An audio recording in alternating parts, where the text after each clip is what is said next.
ចិត្តនាងជាមិនត្រូវចង់ប្រាប់បើពីអារម្មណ៍ពិតគ្រប់យ៉ាងគិតបានត្រឹមក្នុងចិត្តមិនចេញស្ដីបងមិនមែនជាមនុស្សកុំដងក៏មិនមែនជាសង្សារស្រីតែអារម្មណ៍ពេលគ្មានប្រុសថ្លៃស្រីក៏អាយកាសង្សារចាំឲ្យយើងឈឺចាប់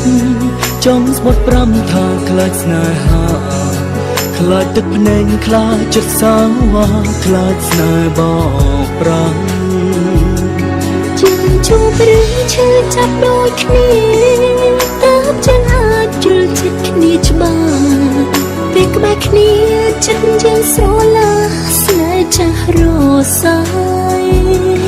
បើបងបានស្គាល់អូនមុននេះបេងដងនាងក៏មិនឈឺចាប់តែអារម្មណ៍ពេលនេះត្រូវប្រាំបែបណាទៅសងតើយើងស្រឡាញ់គ្នាមែនទេឬគ្រាន់តែអារម្មណ៍ឯកាមនុស្សខូចចិត្តជួបមនុស្សឈឺផ្សាតើយើងត្រូវជាអ្វីនឹងគ្នា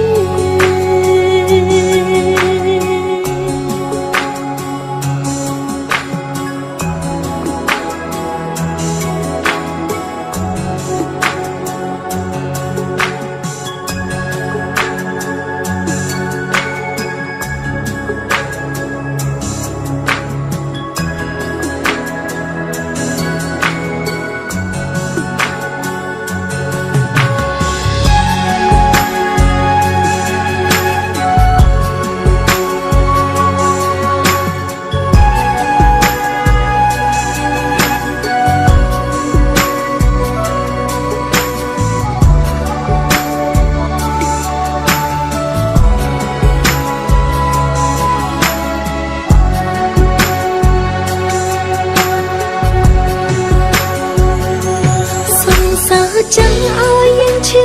ចាំចង់ស្បត់ប្រាប់ថាខ្លាចស្នេហាខ្លាចទឹកភ្នែកខ្លាចចិត្តសាវ៉ាខ្លាចស្នេហ៍បោកប្រា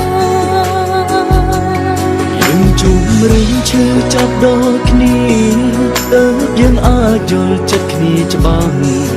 ពេលក្បែរគ្នាចិត្តយើងស្រឡាញ់ស្នេហ៍ចាំរសាបើបងបានស្គាល់អូនមុននេះបេងដងនាងក៏មិនឈឺចាប់តែអារម្មណ៍ពេលនេះត្រូវប្រាបែបណាទៅសោយើងស្រឡាញ់គ្នាមែនទេឬគ្រាន់តែអារម្មណ៍ឯកាមនុស្សខូចចិត្តជួបមនុស្សឈឺផ្សា